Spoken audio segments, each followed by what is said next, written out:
Glad to be here today with Pastor Dave Doran from Inner City Baptist Church in Allen Park, Michigan. He's also the president of Detroit Baptist Theological Seminary. And Pastor Doran just spoke to us in chapel in the theme, Servants Chosen and Equipped, on the topic of David. And first, we appreciate you being here and talking to us in chapel today. Glad to be here. Thanks for the opportunity.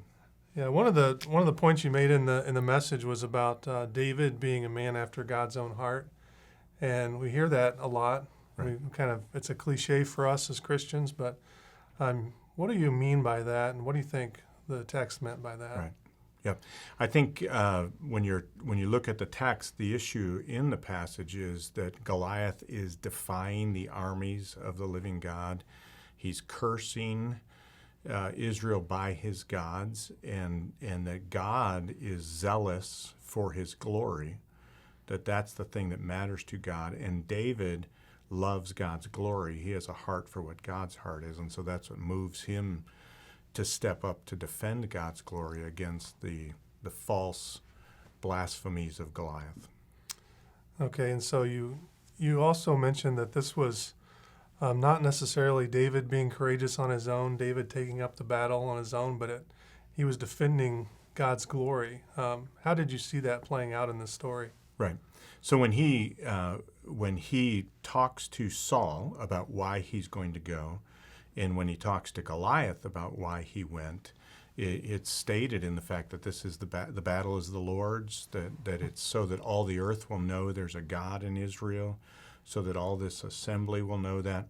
So the thing that motivated David certainly wasn't any name for himself. It was actually defending the name of God, that he was confident that God would defend his own name and that God would use David, because I think David knew the promises that were in the Pentateuch, Deuteronomy, and in the historical books of Joshua, that God had promised victory over these kinds of enemies.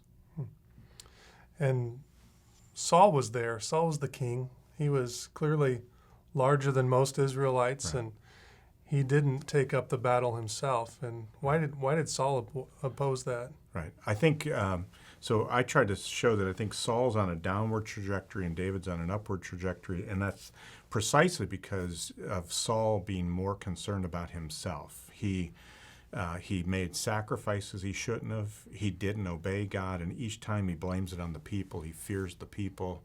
In this case, he fears Goliath, instead of actually seeing God as greater. Like Proverbs says, the fear of man brings a snare, but the one who trusts in the Lord will be safe. And I think that Saul doesn't trust God. He fears man. David does trust God, so he doesn't fear man. And that's the crisscross that's happening between them. Okay. It's a really good example by way of contrast then. Right. Yeah.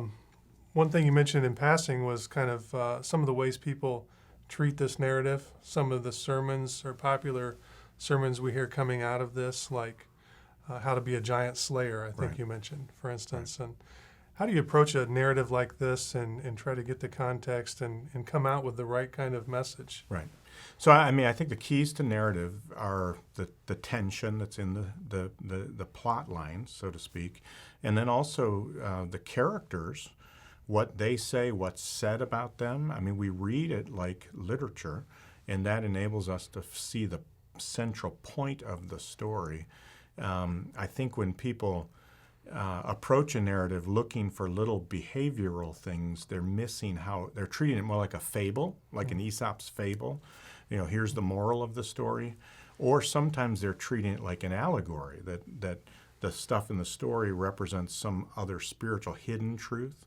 And it's not that, neither of those is actually the right way that biblical narrative functions. So we're looking for the understanding of the point of this narrative, and God is usually the central player. He's the hero of all the narratives because they're theological history. And so instead of overly spiritualizing them or overly moralizing them, we're looking for the message that God intended through the tension and resolution and the caricatures and the plot and dialogue type of thing. Well, my family was under Pastor Doran's ministry for several years, so we really appreciated that kind of approach to the text and still do. by way of closing our conversation, how does the message of the life of David, how has that impacted you? I know you share the name, Right. David. Having been under your ministry for several years, I know the character of David is special to you. You've preached from several narratives. Right. So how does his story impact your ministry as a pastor? Right. Well, I think personally, I think what it does is it helps us see the importance of having a God-centered perspective. Right.